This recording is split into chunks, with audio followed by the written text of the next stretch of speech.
Okay. Okay, so here is our source sheet. And I'm going to make it bigger. There we go. Okay, so this text here, this piece of Torah is from the Torah portion of two weeks ago, I think it is, Ki Titzei. And it's sort of tucked in the midst of a bunch of other stuff. So there's this whole long thing about what you do if you find eggs in a nest and the mother bird's not there. And then it goes on with some other things afterwards, but there's this just one little sort of aside of Torah here. And it says, when you build a new house, you shall make a parapet for your roof, so that you do not bring blood guilt on your house if anyone should fall from it.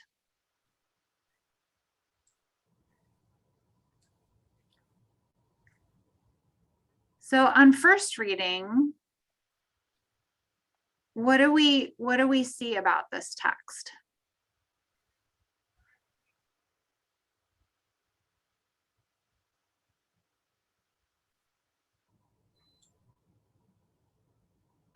Good. It talks about blood guilt.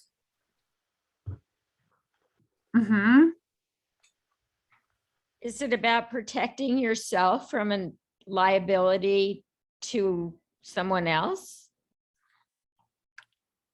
It's funny that you said that, because when I first looked at it, I come from the East Coast, and there's a rule that you have a certain amount of time to shovel your walk, or if somebody slips on the ice, you are responsible. That was the first picture that came into my head. But then when you shovel, you're responsible for the safety of people walking by.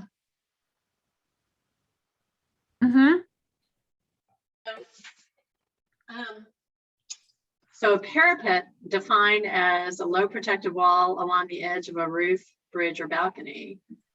So thank you.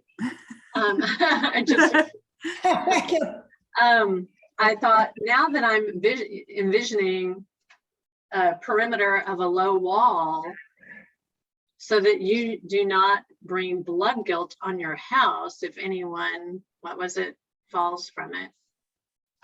Is that so that you to protect your home, so that there's not I don't understand really blood guilt. We can all figure out what blood guilt means to us, but in other words, so that death and pain and hurting is not affiliated with something that's supposed to be shelter or protection. So there's the liability interpretation, and then maybe is the longer standing affiliation of this thing that happened to your house. And then of course I go, and what does that mean symbolically? Yeah. So there's this idea here that we're responsible for each other, right? There's maybe you've heard, right? Kol Yisrael Arivim Ze Baze, right? Everyone is all of Israel is responsible for each other. And so here it's sort of inserted, right? So there's this little rule, right? Stuck in with stuff about birds and bees. About building a wall around your roof so that you don't bring blood guilt on your house, right? So the construction here is the same as the do not stand idly by the blood of your neighbor, right? In Leviticus, right? That's this idea of blood guilt.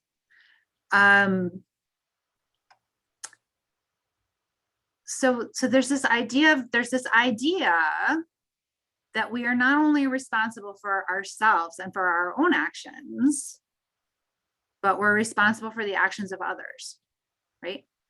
It doesn't say so you should put a protective wall around the roof of your house so that you don't fall off of it, which would have been helpful for the rabbi in the text that we didn't study, right? It also doesn't say you should put the parapet so that somebody else doesn't fall off of it.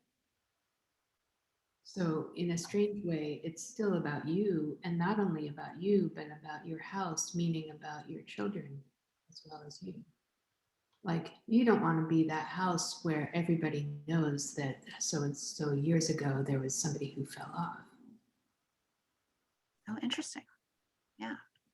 You said it more articulately than I, Karen. That's what I was saying when I said you don't want your house to be affiliated with this thing that happened there for years to come. Well, I guess I Yeah, but- said in terms of the house, but I guess I mean the family. Like, you don't Yeah. want things of the people who. Right. Mhm. Right. And we know that, we know that the Torah uses house as a physical thing and house as your family, and sort of interchangeably. So, okay, so more initial impressions of this.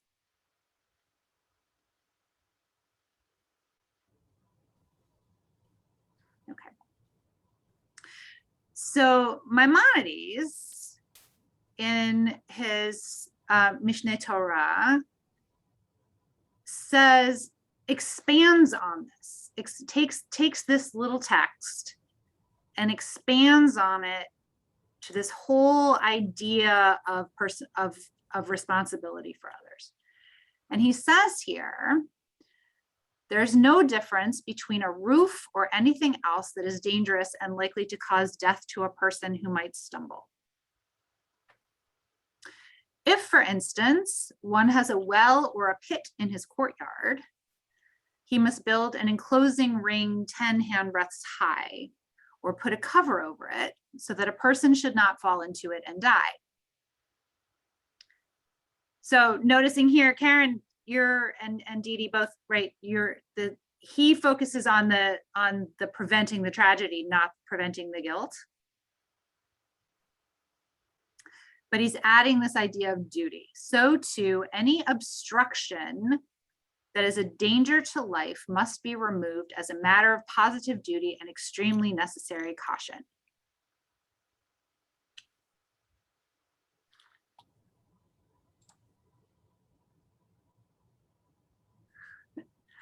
Bye, Lisa. Okay.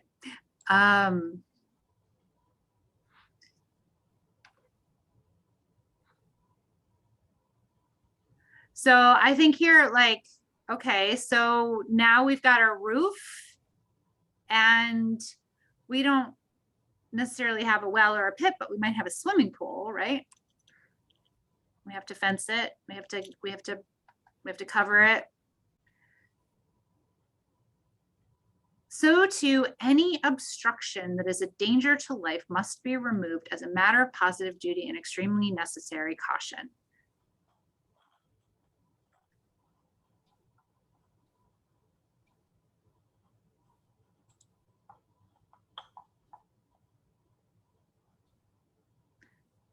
Lo tasim damim. Don't bring guilt on your house. Don't cause blood.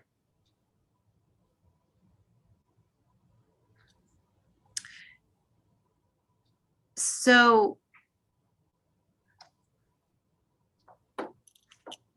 the question that this raises for me is, how far do we take it?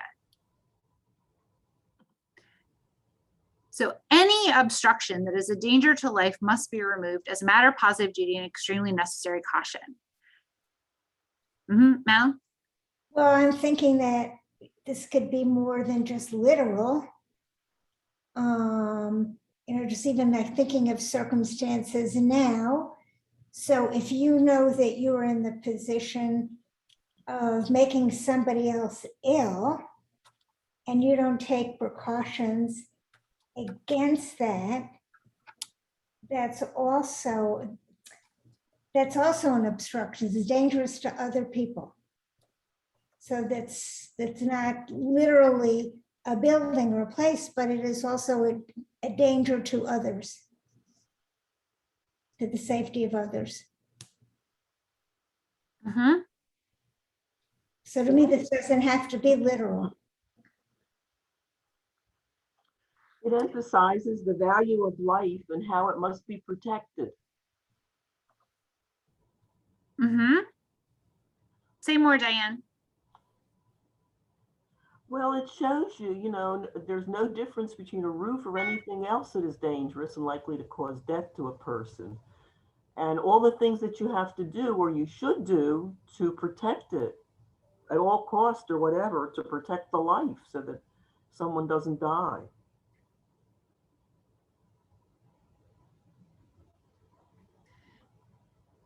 And so I think about how this might ripple out, right? So if we start thinking about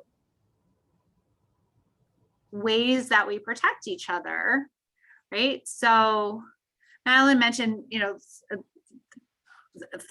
a thought on everyone's mind right now, as we were gathering, right? We were talking about what high holidays are going to look like this year, and what is it going to feel like to gather together at holidays, and how might that be different? And I was just in one of a series of seemingly endless meetings right before this meeting, in which I was talking with colleagues from other congregations about what their gatherings are going to look like, and how we go about protecting each other, right? And how we take on what pieces of it.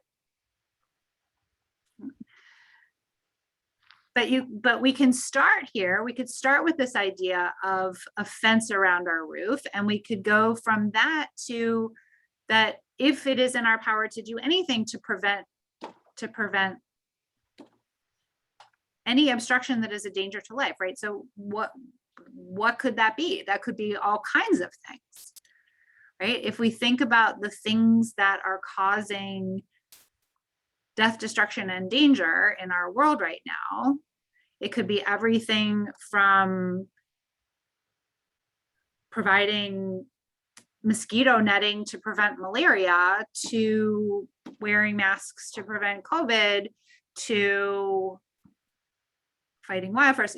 There's so many things in our world right now where we can think of this idea of what is our duty to prevent life, to prevent loss of life, right? Our radios and our televisions and our news feeds are full of cases where we are being called to do something about something, right? And so taking it one step further, if we're not just thinking about a danger to life as being a physical danger, right? I think someone said that, right? That it doesn't, that we're not necessarily talking about a physical danger to life, right? What else might be thinking about? And the rabbis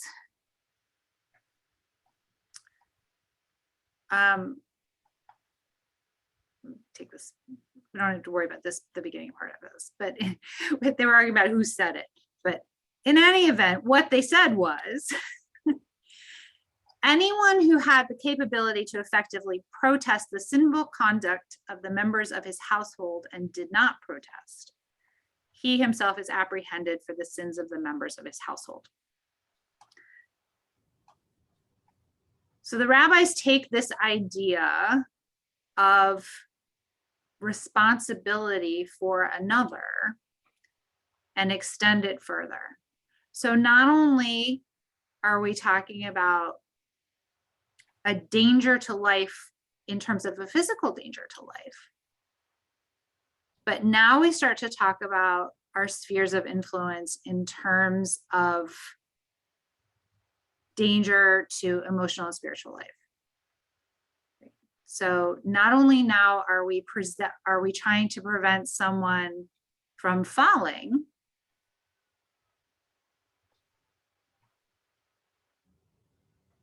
we're thinking about this idea of not bringing blood guilt, not bringing guilt by preventing sinning itself. Okay, so if you see that someone in your household is going to make an error, is going to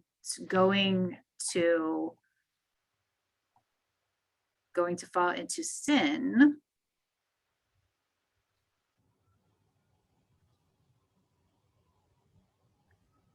then you bear some of the responsibility.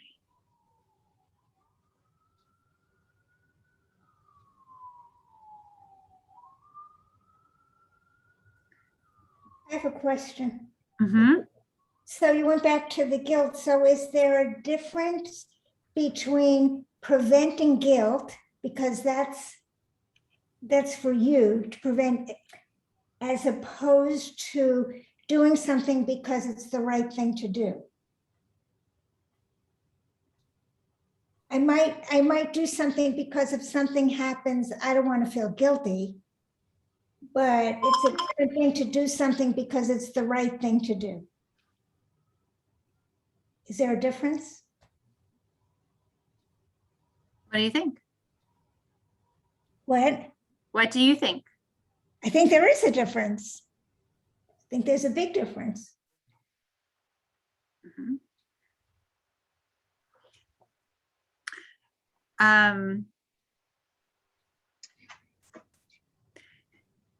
So Stephanie, mhm.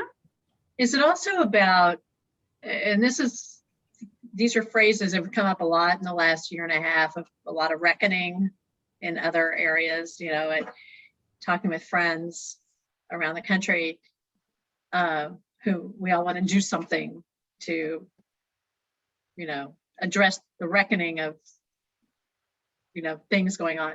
And someone says, what are we willing to risk to stand up and speak out? And so I kind of see this now in the context of the high holidays and reckoning. Like it is what Madeline said too, is like stepping up, speaking out, and doing the right thing. What are we willing to do to protect, to shield, so that we can take responsibility for and or prevent destruction, death, discrimination, other litanies of things. So whether it's someone falling and hurting themselves, or someone spiritually falling, or is it about, like we were talking about, taking responsibility, and what can we do as we reflect to stand up, step up, and do the right thing, as Madeline said. That's how I sort of see this. Mm-hmm. So yes. And also, not just because it's the right thing in this text, right? In this text, the rabbis are saying it's not just the right thing, but that there are consequences, right? Anyone who had the capability to speak up against injustice in their own household and didn't, he himself is apprehended for those sins, right? So you bear the responsibility for the sins that you do not prevent in this text. At least the way I'm reading it. I am always open to other interpretations. But that's what I'm seeing here.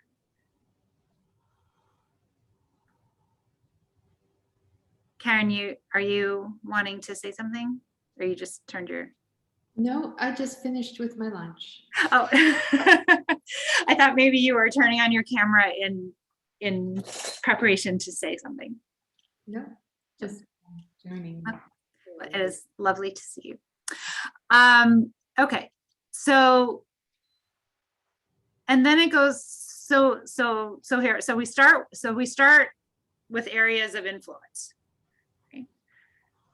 So anyone who had the capability to effectively protest the conduct of the members of his household and didn't, right? So if you don't speak up against injustice in your own house, then you're liable.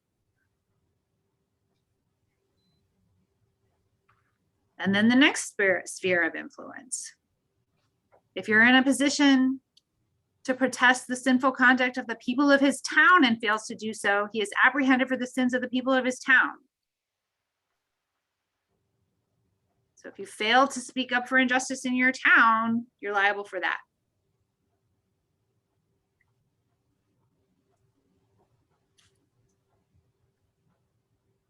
If he is in a position to protest the sinful conduct of the whole world and fails to do so, he is apprehended for the sins of the whole world. Wow.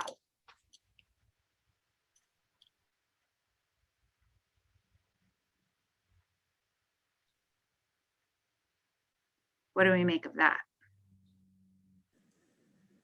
Well, it sure takes the being your brother's keeper to a whole new level. How do you know when you're in that position?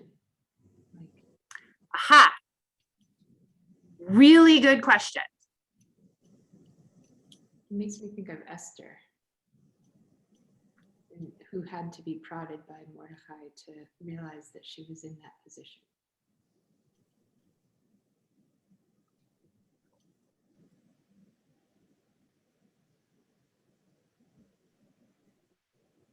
Anyone else have questions like that about this?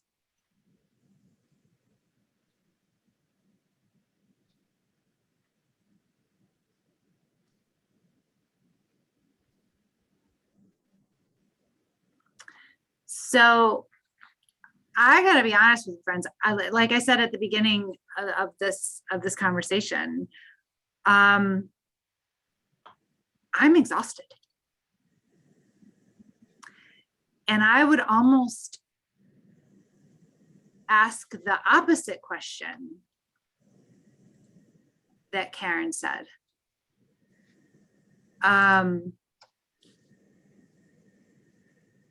With all of the input that's coming at us all of the time from all of the places in ways that our rabbis never could have imagined.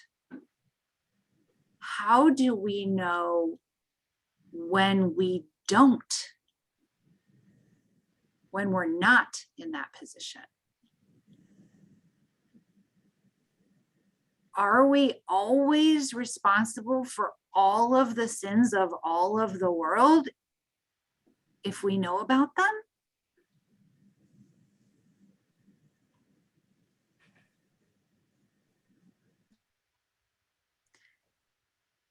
Because I gotta tell you, Twitter makes it feel like we are.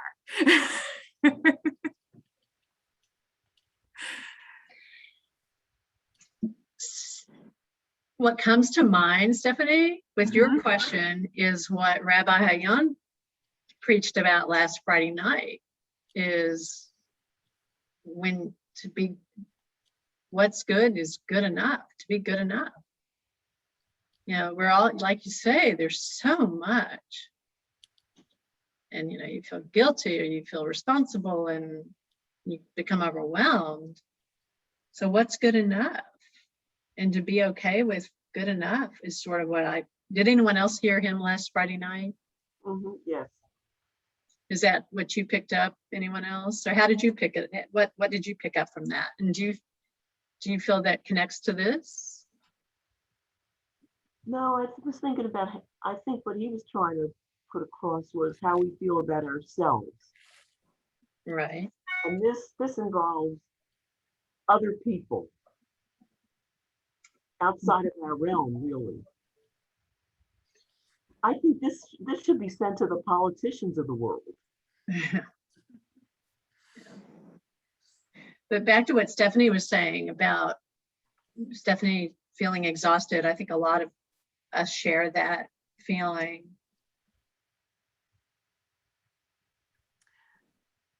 You know, What's good enough? mhm. Okay with what's the best we can be is good enough. I'm not articulating it well.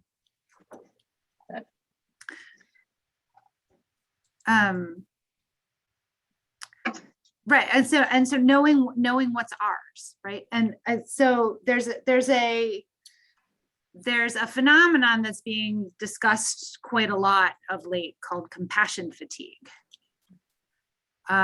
which is when you take this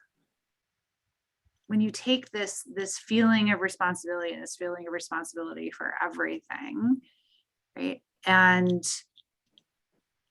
and you let it deplete you. Right? That trying to care deeply, we are caring beings, but we can't care deeply about all of the things at all of the time. Stephanie, so it seems to me that if the circle's gone out and out, and if you're out this far, talking about the fatigue and emotional fatigue, then it goes backwards because you can't take care of those people within your closest sphere, that you don't have the energy to take care of the inside circle because you've used so much energy in the outer circles. I love that. It's beautiful. And so, oh, Karen, did you want to? Yeah, I was just looking at the word protest and thinking that maybe that can be the key to making your question and my question connected. Like, it's not about it. When I focus on the word protest, I'm thinking it's not about whether I care or not, or whether it bothers me or not. It's whether I actually am in a position to do it. I'm sorry, is that me getting the feedback? But anyway, I guess it's like sometimes you can create an effective protest and sometimes you're not in a position to do that. And if you know which is which, then like you don't have to get exhausted trying to protest all the time, because you're not going to try to act when it's not effective. Mm-hmm. Right. I think yes. And you're focusing on this word protest, right? And I'm thinking also about this word capability, right? Right, but it's the capability to effectively protest. Mm-hmm. So it's like, it's not just about whether it bothers you. It's about whether you're in a position to do something that will make a difference, or whether your actions are just going to be like this. Mm-hmm. Use a gendered metaphor now that I think of it.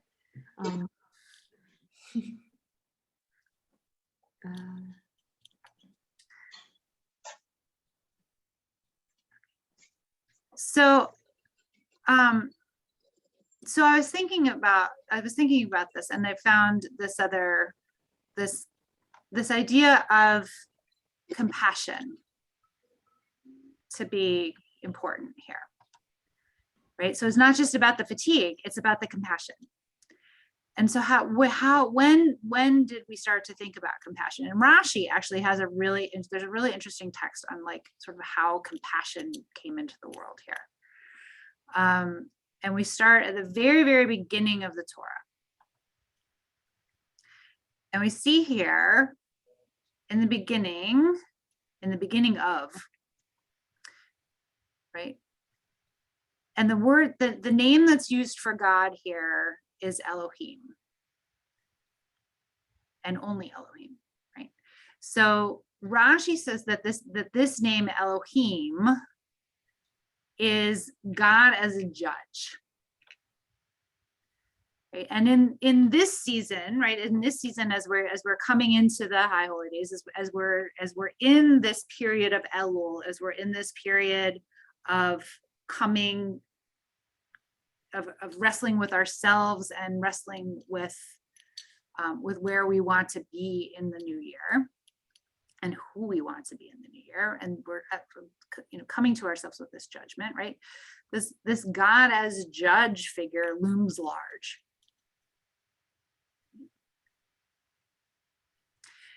And what Rashi says is that it's only God as judge at the beginning, right? That God created, the creativity that came from the world came from this place of God as a judge. And it was only a little bit later, right? So there are sort of two tellings of the beginning of the world, and that it was a little bit later that God realized that justice alone isn't going to get us anywhere. That justice alone cannot endure by itself, and that we need mercy as well. We need rachamim along with our justice, right? We need this, my grandma would say the rachmanis. You need the kindness in your spirit, right? Compassion for others and compassion for yourself. And so he points to a little while later in Genesis, in the Genesis 2, in the second part of the story of creation. Here it says, here's the first time we see the tetragrammaton, right? We see the name of God that we pronounce as Adonai, right? We see that name come in with Elohim, right? So we see both the compassion and the justice come there. And I thought, wow, that's really cool, right? So we start with justice and then we temper it with mercy. We temper it with compassion. And maybe it goes the other way too, right? Maybe when we're feeling overwhelmed by compassion, we need to temper it with justice. We need to temper it with justice.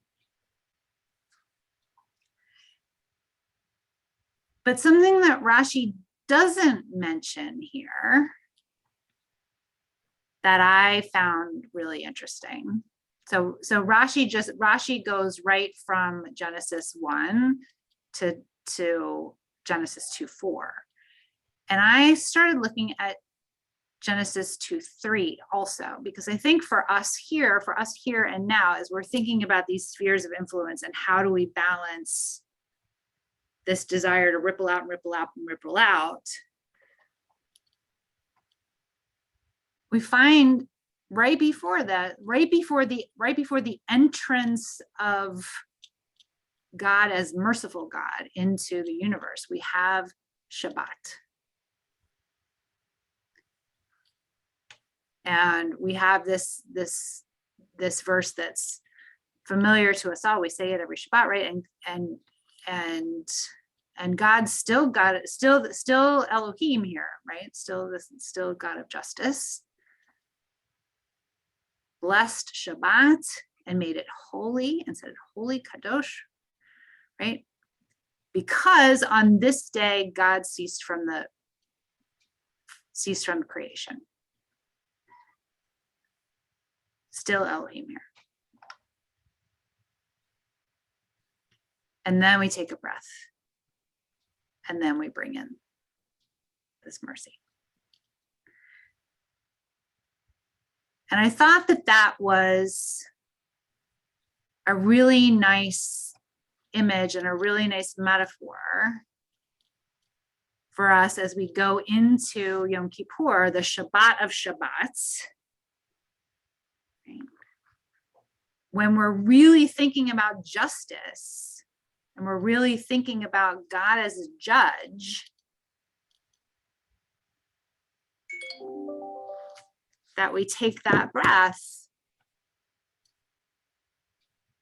and we're able to bring in God as mercy also.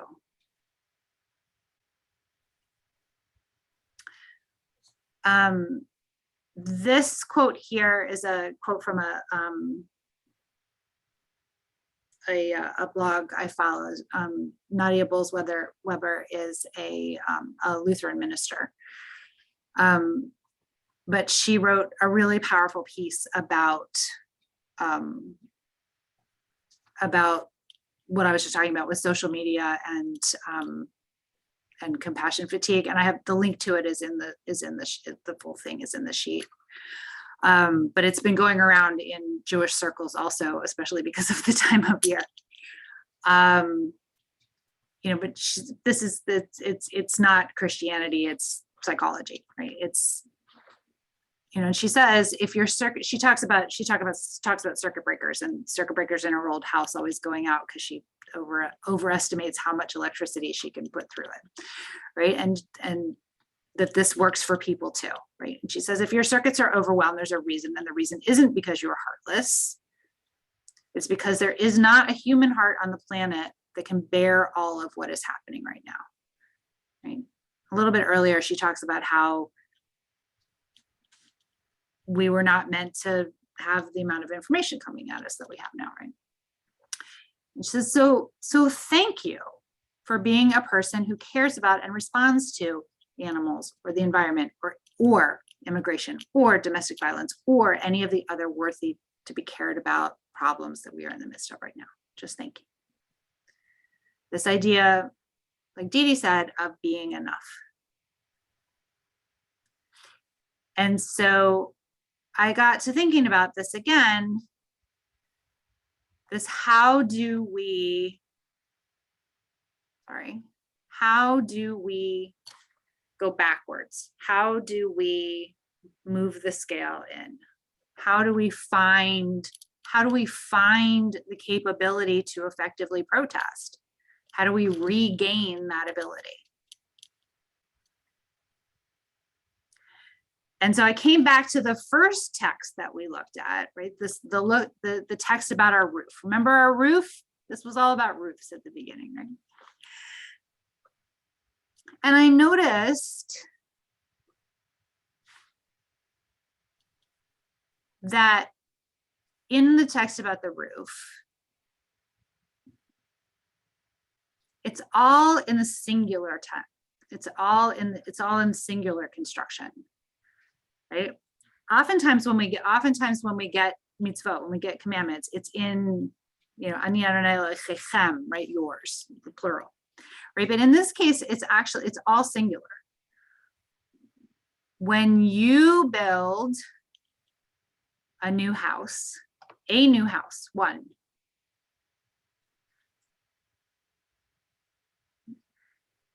you shall put a parapet for your roof. One parapet, one roof, one house, so that you do not bring blood guilt onto your house if anyone falls on it. Yours, one. And I wonder if this idea of singularity, of oneness, right, can help us with that feeling of overwhelm and that feeling of needing to find what we have the power to control or the power to influence. Does that make sense to anybody?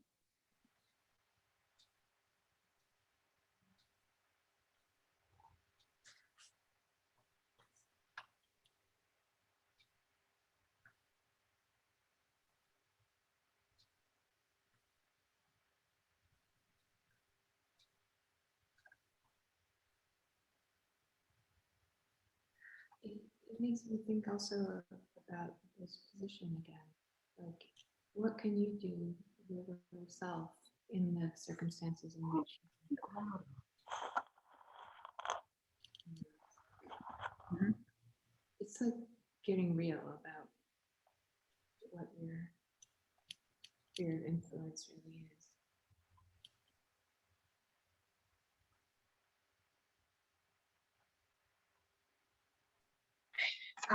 I also think though about, like, again, what Rabbi Hayan said Friday is taking a breath and recharging, because what we wouldn't want to do, what I wouldn't want to do is adopt that mindset forever. You know, at what point are we willing to step back and take care of, put our oxygen mask on ourselves first, and then come back and recharge. And when the time is right and the resources are back and our energy is back, to go out again and fight the good fight and stand up. I really appreciate you, Stefani, introducing the concept called compassion fatigue, because those are the words that describe, I think, so much. And I love the quote by Nadia Bolz-Weber. Yeah, so instead, I guess what I'm saying is, so instead of, yeah, I would hate to think I'd be going to compassion fatigue and numbness, you know, forever. But maybe it's time to breathe. And high holidays are coming at a really good time for that. Mm-hmm. And so this text is probably familiar to many of you, right? In Pirkei Avot, Rabbi Tarfon used to say, "Lo alecha hamucha ligmor." It is not your duty to finish the work, but neither are you at liberty to neglect it. Right? So we're all obligated to do something. We are all obligated to build a parapet. But none of us is obligated to do everything.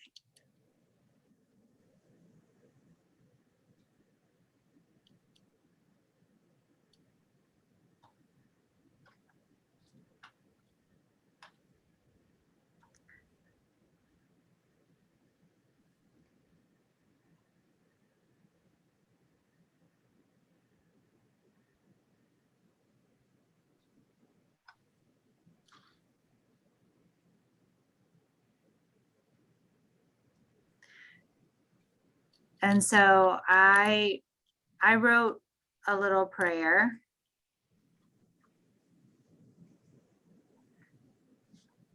for us for today. And it says, may our merciful God give us the tools of discernment we need during this time of cheshbon hanefesh, of soul searching, as we prepare for the days of awe and holy judgment. Not so that we can judge ourselves harshly for not being able to do all of the things all of the time, but so that we can judge between those things that are our own roofs, for which we bear responsibility, and those which are not, in this time of information overload. May the coming Shabbat of Shabbats bring us the renewed strength we need to see the goodness in what we create, just as God did in the passages from Genesis we saw. May our compassionate God spread a Sukkot Shalom, a shelter of peace over us all and all we love in the coming year, creating a protecting and safe roof for all of us. And may the new year be one of peace, of health and sweetness for you and those you love. Ken Yehi Ratzon, may it be so. Amen. Any closing thoughts as we kind of bring things to a close today? Stephanie, that's a beautiful prayer, beautiful and meaningful words. Thank you. I agree. Yes. Thank you.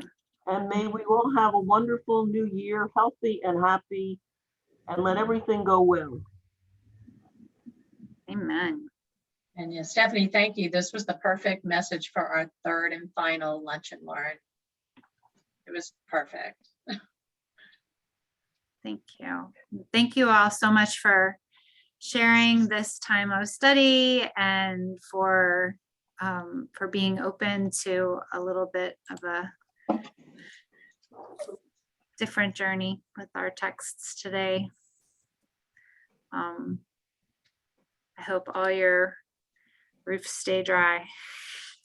And if you had been the first rather than the third, we wouldn't have had this because you started out in a different place and things changed dramatically in 3 weeks.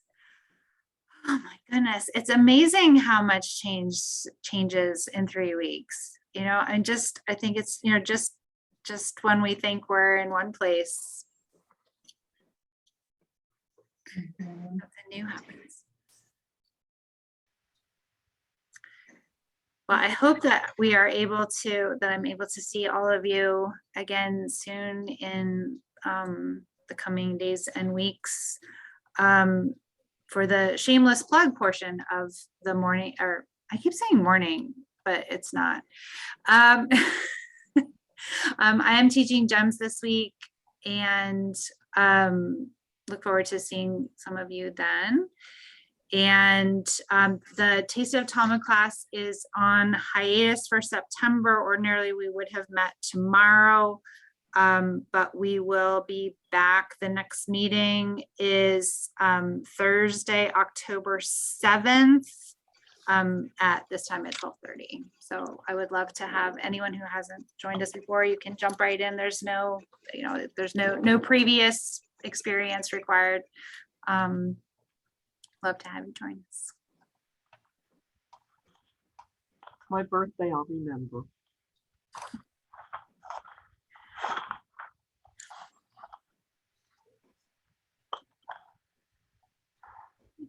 Hope everybody has a great afternoon. Thank you. You too. Thank you all. Bye-bye. Thank you, Scott. Shana Tova, everyone. Tova. Tova.